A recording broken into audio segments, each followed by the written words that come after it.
Hello friend, এসে গেছি তোমাদের সকলের ইতিহাস বিদ্যার্থী টিউটোরিয়াল চ্যানেলে। আজ আমি উচ্চ মাধ্যমিকের একটা অতি গুরুত্বপূর্ণ কোশ্চেন সেটা নিয়ে আলোচনা করব।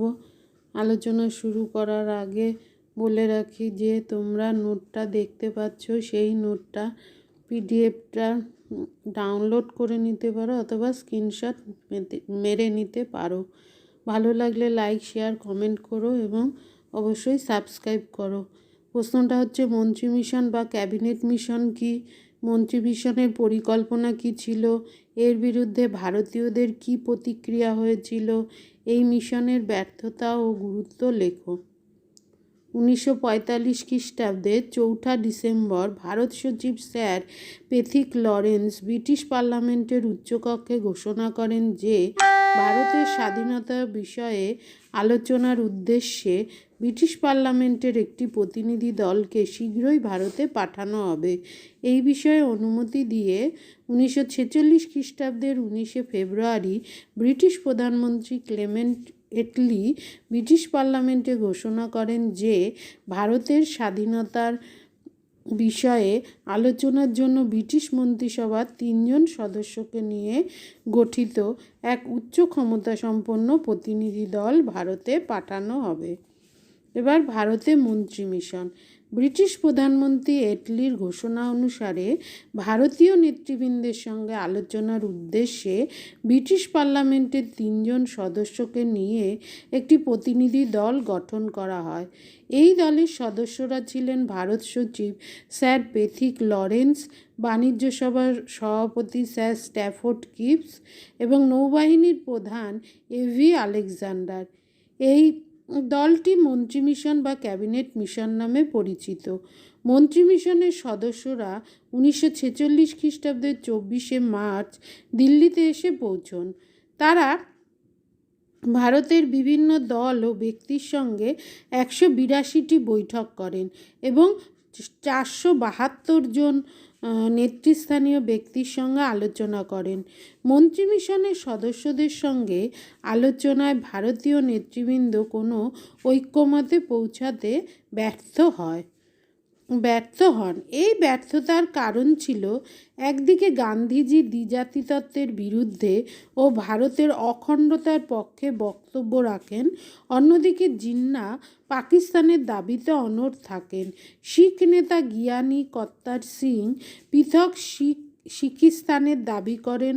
দলিত নেতা ডক্টর আম্বেদকর যে কোনো ধরনের সংবিধান রচনাকারী সংস্থার বিরোধী ছিলেন, কারণ তার মত ছিল যে এইরূপ সংস্থায় বর্ণ হিন্দুদের প্রাধান্য সুনিশ্চিত।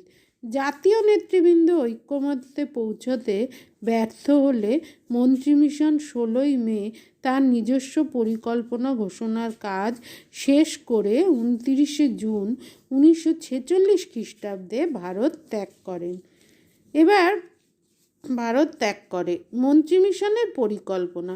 মন্ত্রী মিশন তার পরিকল্পনাগুলি জানায়। প্রথম হচ্ছে, ব্রিটিশ শাসিত ভারত ও দেশীয় রাজ্যগুলিকে নিয়ে একটি যুক্তরাষ্ট্র গঠন করা হবে। দ্বিতীয় কি, প্রদেশগুলোতে পূর্ণ স্বায়ত্তশাসন প্রবর্তিত হবে এবং কেন্দ্রের হাতে কেবলমাত্র পররাষ্ট্র, দেশরক্ষা ও যোগাযোগ ব্যবস্থার দায়িত্ব থাকবে। তৃতীয় কি, হিন্দু প্রধান প্রদেশগুলিকে মুসলিম প্রধান প্রদেশগুলোকে বাংলা ও আসামকে শ্রেণীতে অন্তর্ভুক্ত করা হবে। পরেরটা কি, পঞ্চম হচ্ছে, প্রদেশগুলো নিজেদের শাসনতন্ত্র নিজেরাই রচনা করবে এবং ইচ্ছে করলে একই স্বার্থ বিশিষ্ট প্রদেশগুলি যেমন খ, গ জোট বাঁধতে পারবে। ষষ্ঠ কি, পঞ্চম হচ্ছে, প্রত্যেক শ্রেণী ও দেশীয় রাজ্যগুলো নির্বাচিত প্রতিনিধিদের নিয়ে সংবিধান সভা ও গণপরিষদ গঠিত হবে। এই গণপরিষদ ভারতীয় যুক্তরাষ্ট্রের শাসনতন্ত্র রচনা করবে। ষষ্ঠ কি, শাসনতন্ত্র রচিত না হওয়া পর্যন্ত ভারতের প্রধান রাজনৈতিক দলগুলোর প্রতিনিধিদের নিয়ে গঠিত একটি অন্তর্বর্তীকালীন সরকার শাসন পরিচালনা করবে। এবার প্রতিক্রিয়া এই পরিকল্পনার বিরুদ্ধে। কংগ্রেস ও মুসলিম লীগের মধ্যে চূড়ান্ত বিরোধের পরিস্থিতি সৃষ্টি হয়। মন্ত্রিমিশন তার পরিকল্পনাগুলির দ্বারা উভয় দলকে খুশি করার চেষ্টা করার ফলে কংগ্রেস ও মুসলিম লীগ উভয়ই এই পরিকল্পনা মেনে নেয়। লীগের সম্মতির কারণ, সাম্প্রদায়িক নীতি অনুসারে প্রদেশগুলির শ্রেণীবিভাগ করায় তা পাকিস্তান গঠনের উপযোগী হবে মনে করে মুসলিম লীগ মন্ত্রিমিশনের প্রস্তাব মেনে নেয়। কংগ্রেস সভাপতি মৌলানা আজাদ বলেন, প্রথমে বিরোধিতা করলেও বৈঠকের শেষ দিনে জিন্নাকে স্বীকার করতে হয় যে মন্ত্রিমিশনের পরিকল্পনায় সংখ্যালঘু সমস্যার যে সমাধান দেয়া হয়েছে তার চেয়ে ন্যায্য সমাধান আর হয় না। আর কংগ্রেসের সম্মতির কারণ কি?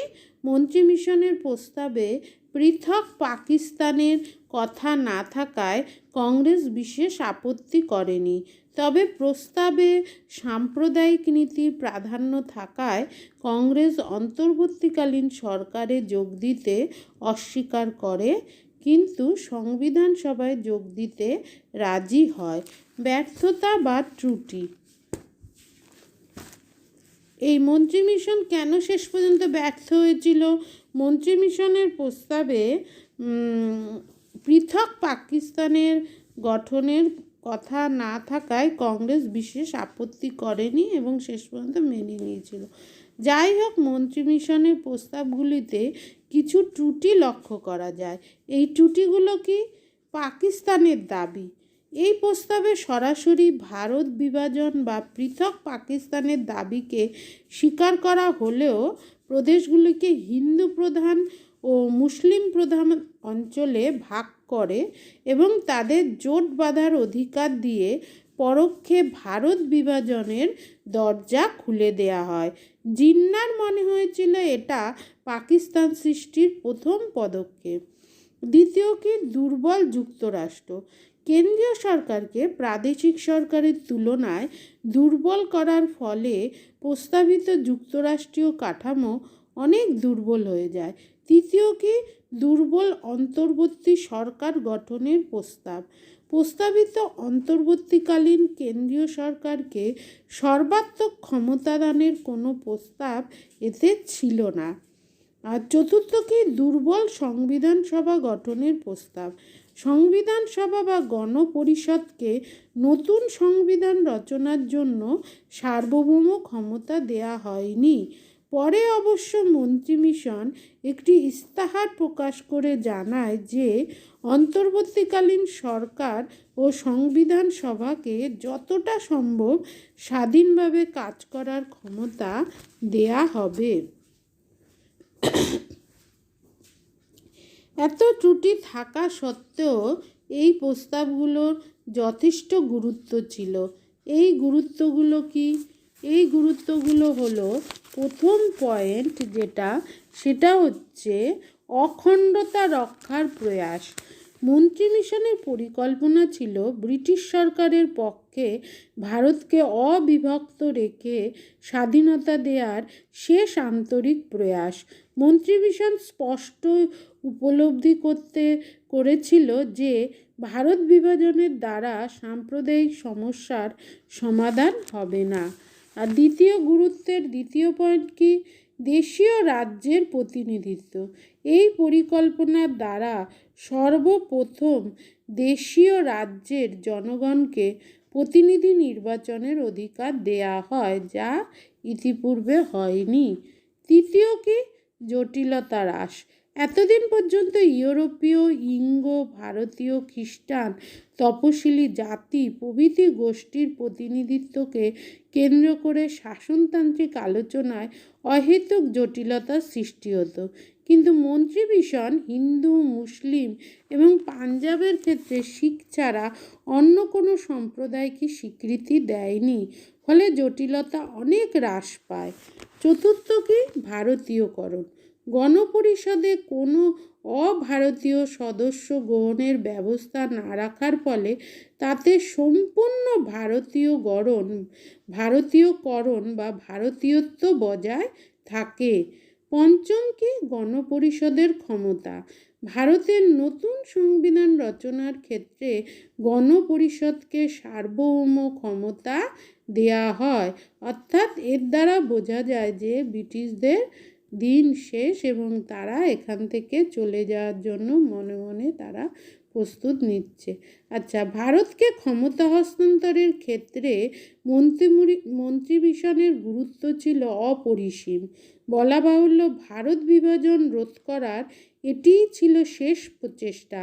ব্রিটেনের শ্রমিক দল কখনোই ভারতকে দ্বিখণ্ডিত করতে চায়নি, কিন্তু এক্ষেত্রে জিন্নার পাকিস্তান রাষ্ট্র গঠনের দাবি জোরালো হয়ে ওঠে।